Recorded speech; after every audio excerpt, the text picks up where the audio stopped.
But yeah, I think that was more of a grimace, Rob, from Yetzebol there. A little bit of just an acknowledgement of the pain, of the increasing amount of pain, and also the fact that soon they're going to be on the slopes of this fearsome climb as well, and the pain is only going to get worse. Still a sign there, apparently. I think it's still there. A small homemade sign, just nailed to a little pine tree, saying, "Indurain punctured here." That ended the day for him there. We'll be hoping, those at the top of the timesheets today, that there's going to be no such bad luck. If you're looking for omens, and Adam Yates will be looking to try and turn it around, he's at 38 seconds down. There's previously been a Lancastrian win here. Hugh Carthy, a winner a couple of seasons ago. Man from Preston, just up the road from Adam Yates' native Bury. Or Bury, as people from Bury call it. A winner 2 seasons previous. Yeah, just looking back at the result from last year, you mentioned it before, Rob. João Almeida took the win ahead of Miguel Angel Lopez, Pavel Sivakov in 3rd place. The best placed rider on that day from the riders that are here, Jai Hindley, he was 7th. No, not Jai Hindley, sorry, not Jai Hindley. We have to go back down as a Buitrago, sorry. So there's a lot of riders. It's a very different looking field, actually. Similar teams, but completely different looking field. So Buitrago was 12th at 50 seconds at this time last year on this stage. And you mentioned him. Just look on the right-hand side of our picture now. Bahrain victorious, being led by Yesha Sütelin, are being put into position. And Buitrago should be a man who could have a go here. Definitely. Can you say that? He's down as the leader of the team. Contract year. A few riders in a similar position, so it's important that he gets his nose out in front. But given the way the lead is coming down now, I think and he will be resigned to the fact that the win is now out of the window, but what can he offer up in terms of a team performance here? Still riding hard here as well, doing shortish turns on the front, so there's a real intensity to the pace that they're setting. Still moving relatively quickly as well.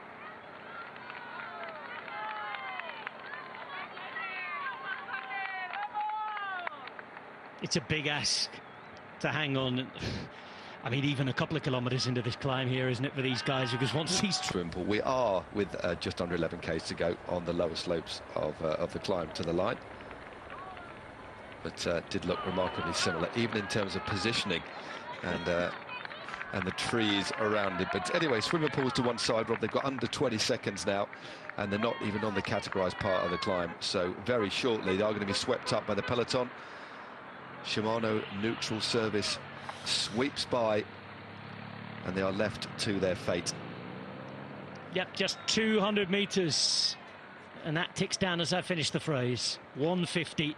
Ball knows it's done. Canal, the young Galician, fighting for Euskaltel Euskadi. There's going to be no 3rd consecutive Vuelta for him, unfortunately, this year, although his talent will deserve a presence. His team not invited. Burgos there. Ball will be hoping to go again. Dombrowski fighting for his future. And Roglic fighting for what would be a 20th stage race victory overall in his career. 75 wins, 10 this season, incredibly consistent. Are we going to see Roglic stamping his own authority on yet another 1-week stage race? It's all set up for that to happen. He has 33 seconds of a gap as we come to the bottom of the climb. That's over Alexander Vlasov, leader of Bora Hansgrohe in the green points jersey here. And if you're looking out for 3rd placed Adam Yates, the leader of the UAE Emirates team, he's in the red King of the Mountains jersey today. Roglic, by the way, the leader in the purple jersey. So break about to be caught even before we get to the first slopes of the classified part of the climb. Matt Stevens, it's all going to be down. I was going to say the big peloton, but we've only got 15 teams here, down to the main men. Yep, I think we've only got about 102 starting today, so it's a relatively small peloton as we go through the 10 k's to go board. Looks like Yetzebol just giving it one last effort, perhaps in the hope that he could perhaps secure the most combative rider award. I think it's fair to say between these 3 riders there's not much to choose between them, but their ball goes again. He's almost obliged, isn't he, given the jersey he's wearing? Of course not, of course not. Why not go? Canal slots into his wheel. The American Dombrowski His head dropping in this little bit of a descent. All of them look round at pretty much the same time. And Affini now on the right-hand side here. Affini in the yellow jersey. The man in the white and black is Ryan Gibbons, former continental champion of Africa. On his wheel, you can see the main man from Slovenia, Domen Novak, brought to the team by Tadej Pogačar. Pogačar, who's off resting after a very, very busy period. It's always interesting. It's so fascinating to see two teams just on the front there. Like, who's the strongest? How fast can we actually go? Believe you me, they are going to be going pretty much full chat here. How long Gibbons can sustain this remains to be seen, but he's doing a good job. Affini dropping back a few wheels there. Remember, this is ever so slightly uphill.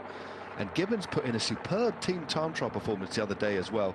Maybe not on paper the rider you would have thought that had been there at the end, when, of course, it was George Bennett who struggled, but turned it around the following day and sits nicely inside the top 10.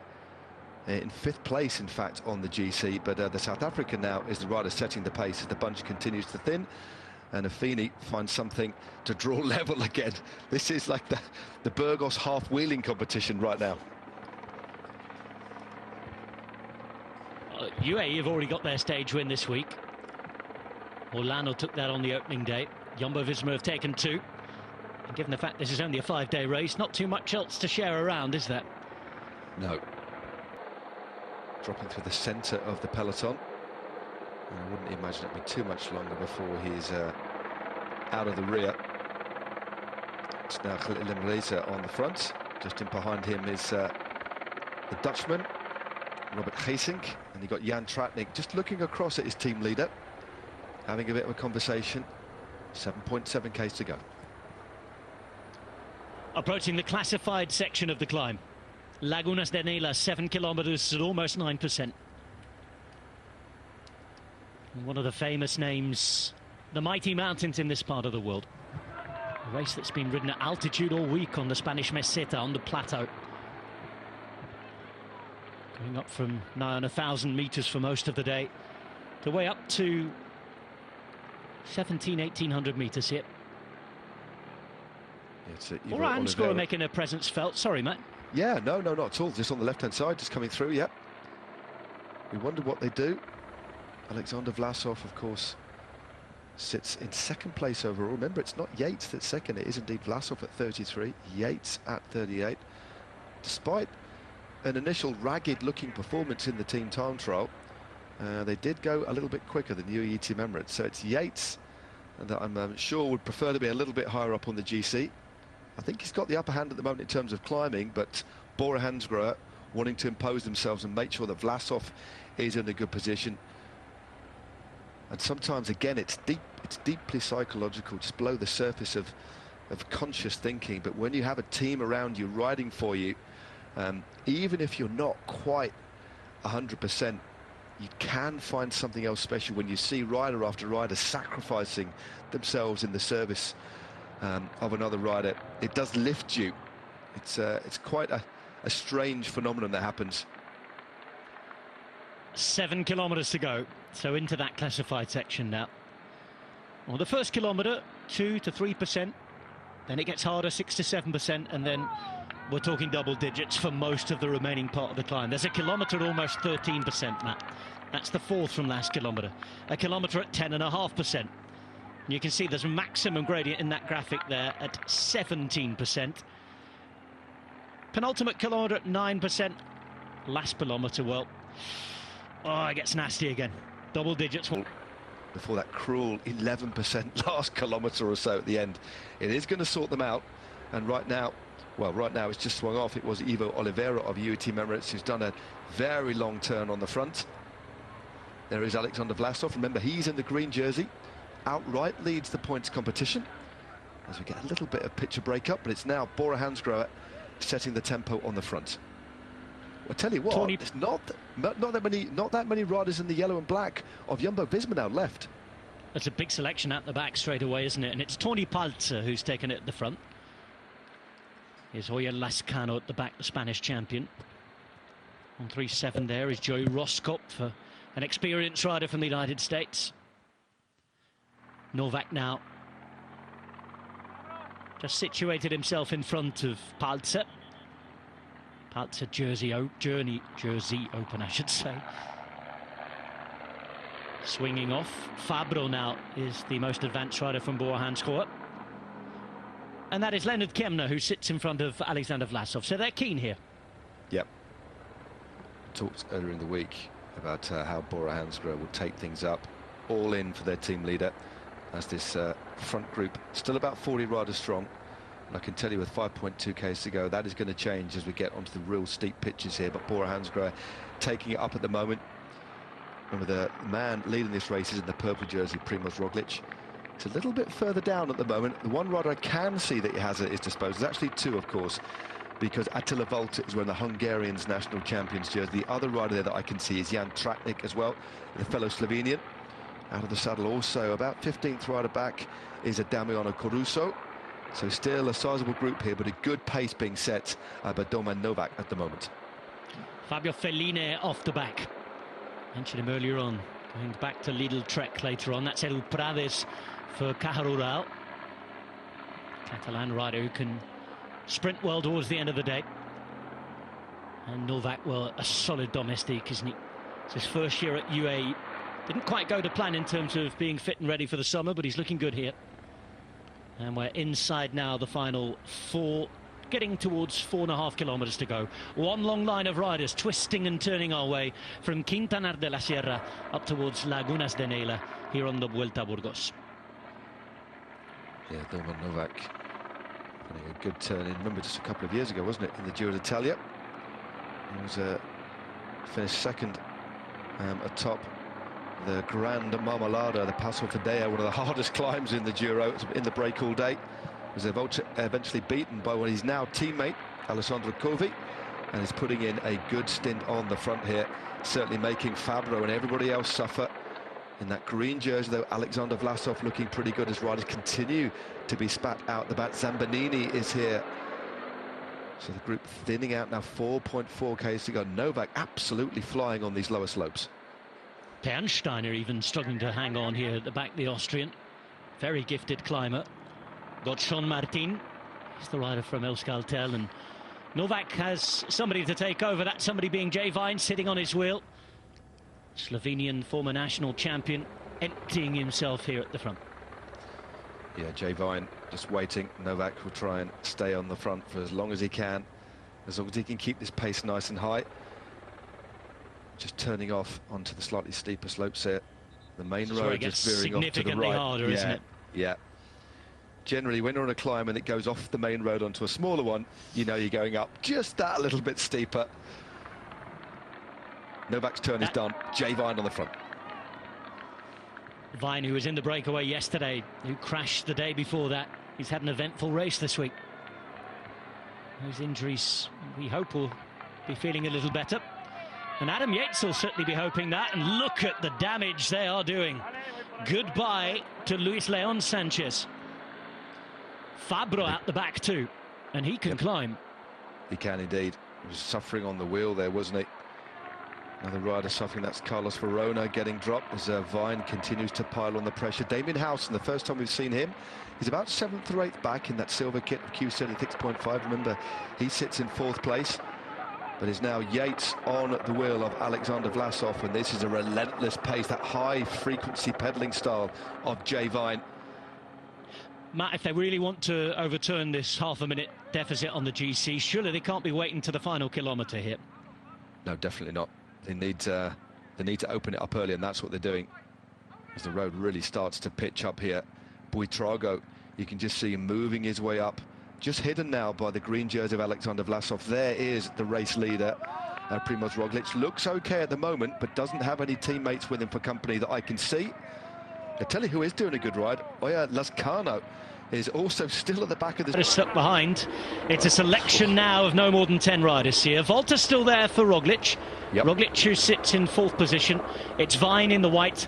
In the green you have Vlasov, then Yates, and Roglic in the purple jersey, number 1 on his back, hoping that that'll be the position he finishes in at the end of the day. If he does, he will be undefeated in stage racing this year. And as you quite rightly said, Rob, with the amount of distance still to go, even if the likes of Vlasov and Yates were to leave Roglic, And factoring in the time bonus, they need to create a reasonably significant gap. Yates just looking around.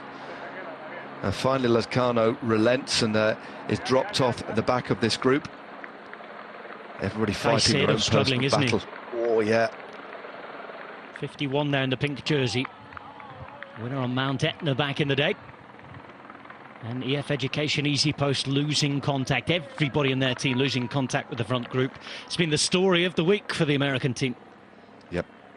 It's unfortunate. Rubio is still there at the back of this group. One rider starting to lose contact, starting to struggle a little bit is Howson. But he's having to go the long way round. There he is, as Howson just shutting that gap that was left.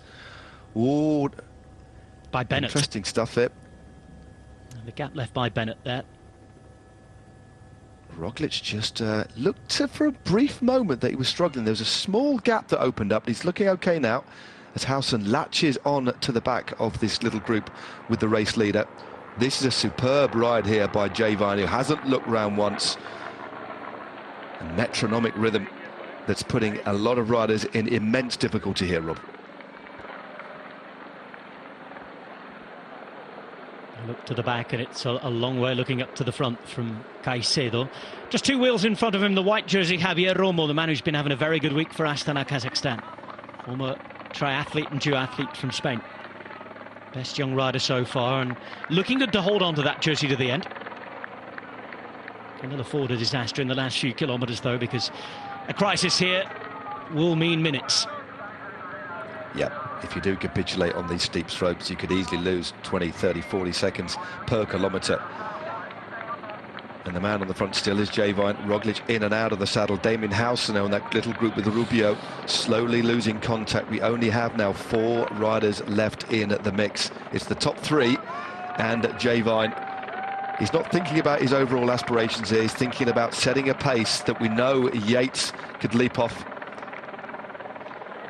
Let's face it, Vine at 3 minutes 53 has no aspirations left. No. As we look back to Buitrago's in the red jersey, just on the wheel of that grey jersey belonging to Damien Howson, 4th place overall. Roglic still at the back here. The longer and deeper he gets into this race, the more comfortable he will be with having to take it. But we know it's not the Roglic style. He'll be wanting to win as well. He certainly will, there's no doubt about it. In and out of the saddle. This is an infernal rhythm that's being set by Vine for the first time in the track. This is Yates. It's Yates who launches in the red jersey. Vlasov will follow. Vine's job is done for the day and for this race, and we're with the podium. Adam Yates, who was on the attack 2 days ago on Picon Blanco, but could not shake Roglic. And it's as we were on the podium at the start of the day. There's the graphic at the bottom. Roglic the leader. 33 seconds to the man in the green, who is Vlasov. 38 seconds to the man who's on the attack, just looking round now. Yates from northwest England, racing in that red King of the Mountains jersey. 2.5 kilometres to go. Yep, all 3 riders in here, Rob, not riding in their normal team kit. Roglic the leader, Vlasov in the green jersey, a points leader, and Adam Yates on the front. It was interesting that the first rider to respond, it was Vlasov, who was happy to slot onto the wheel of Yates rather than let Roglic do it. But he closed it very easily, and Vlasov's clearly climbing a little bit better than he did a few days ago, as Yates continues to pile on the pressure. And on these sorts of slopes, you don't want it to get too tactical. Very little benefit sitting on the wheel of a rider in front, and Yates knows that. So as soon as the road gets steep, this is where he has that little bit of an advantage. But Vlasov right now, Rob, is looking pretty comfortable, or relatively speaking anyway. 2.3 Ks to go.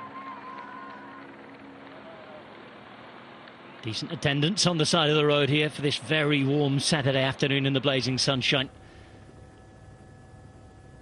And the habitual fleet of motorcycles getting their pictures for the morning papers.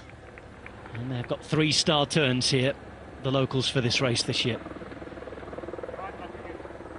Roglic will be going to try and win a 4th Vuelta a España. Vlasov, we suspect, will be going to try and challenge him. Yates, thus far, has said he's not interested this year in the Vuelta. Of course, coming off that podium at the Tour de France. Looking around between the front 3, it's just allowing those 4 chasing to get a little bit closer to them. And this is the 3rd group on the road now. Volta at the back. It's Caicedo, the former Ecuadorian champion, here at the front. Number 34 there is Rainer Keplinger. He had a teammate in here. And that looked to be Damiano Caruso. Back to the front, and Roglic, left-hand side, up onto the pedals. Interesting. And picking up that front position, confident, assured. Roglic being Roglic. Yep, most of the pacemaking so far has been done by Adam Yates. Roglic moves through to the front, remember. He's got a decent cushion on the overall classification, 33 seconds over Vlasov, 38 seconds over Yates. Remember, 10, 6 and 4 on the line. And Yates, I'm sure, would like to vault at least one place on the GC. But I think more importantly, he wants to try and win this stage. And right now, Roglic setting the tempo. He is the one laying out the terms at the moment. Three very different pedaling styles here. Vlasov, probably high cadence on the front. We've got used to this cadence of Primož Roglic, haven't we? Flicking that gear around in a mountain bike style, but a far smoother, lower cadence here being set by Adam Yates. Now, the only rider that hasn't spent a spell on the front is the man in the green jersey, as Yates looks around, checks the gap, and there's nobody else in view, save for these three riders now, Rob. 1,700 metres to the conclusion of this year's Vuelta a Burgos. It's looking good for Primož Roglic. The window's fully open on a hot day, though. That leader's jersey well unzipped. Yeah, really hot conditions as the road here continues to rise. These are beautiful long shadows. That's a wonderful image, isn't it? Late afternoon here.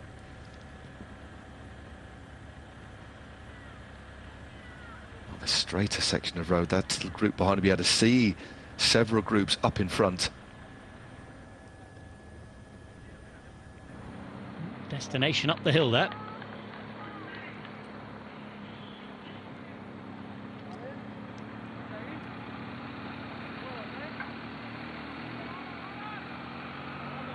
On 20 kilometres per hour at this point, but it's going to kick up once more for the final kilometre. Double digits again, remember. Everybody taking their turn. There's somebody getting across the gap here. There's a rider in between that looked UAE like, rider. I'm not too sure if it was Jay Vine who's got a little bit of a second wind. We'll soon find out, but it was only about 10 or 15 metres off, and where the road flattens here, that might be an opportunity for that rider to get back in contact. 1,300 metres to go now, Rob. I think, as the way the camera's dropping back, that's going to allow that other rider to come through. I know there's still bonus seconds here, 10, 6 and 4s. It is Jay Vine. It looked like he'd parked up when he finished his initial turn, so that's a great recovery from the Australian. Certainly is. And what's he going to do here? Is he going to go for glory himself or try and set up his teammate? He should be on the radio. Yates should know that he's on. That is some comeback from a Jay Vine. Coming into the final kilometre then, and Vine is back, sitting on the wheel of Primož Roglic, the leader of the race. For the race victory, unless there's an absolute disaster and crisis in the final kilometre, it's looking good for Roglic now. Yates, Vlasov have tried to take it to him, and look at Yates on the front. He's putting his own teammate in trouble. It certainly is. I don't think that was an expected comeback. I'm not too sure if Yates even knew it was there. But Vine managed to get back in contact when the road flattened. Smart bit of riding there, strong bit of riding by Vine. He might actually jump up a couple of places himself, but this is all about just trying to break the will of the others. Classic Yates style. But he cannot shake off the green jersey or the man in purple. There's that 1,000 metres to go. And this is Jay Vine fading once again. He's had an eventful week, as we said earlier on in the climb. UAE have had a good week overall, certainly if Yates can finish this off. Stage win in the opening day. Third place in the GC at the moment, and the King of the Mountains jersey, but those Mountains points with 30 available here on the top of this all-category mountain. Surely he's going to go to the stage winner. Roglic, though, primed to do what he does best. Certainly is. He won one of these short sprints, hasn't he, earlier on in the week? Oh, he's so And look at the explosive. crowds. Yeah, great support here for these three riders, the three leaders. Yates still on the front, a completely and utterly different style there. Out of the saddle, big gear, trying to break the elastic. He glances around and he'll still see the sunglasses, even the grimace, the first sign of a grimace there from Alexander Vlasov, but still looking relatively impassive is Primož Roglic. There are a few worse things there, climbing up that mountain with the 16 to 18% gradient and a big headwind until they turned. It's now coming across the road with Yates at the front, Roglic starting to wind it up behind in third place, and Vlasov sitting in the middle. Remember, Yates, winner in the opening stage of the Tour de France. He took the yellow jersey as well. Vlasov, who was looking so good going into the Giro d'Italia after a quieter start, and that was the team tellers on purpose this year. They wanted him to build up more slowly and be ready for the final week, but then COVID got in the way. And Roglic, well, he did the business in Tirreno. He won in Catalonia, and on that dramatic 20th stage of the Giro d'Italia, on his own mountain bordering Slovenia, his native land, with his fans in attendance, did what he did in that mountain time trial. The winner of the Giro d'Italia, hoping to take the Vuelta España again. But it's the Vuelta Burgos that's going to belong to him here.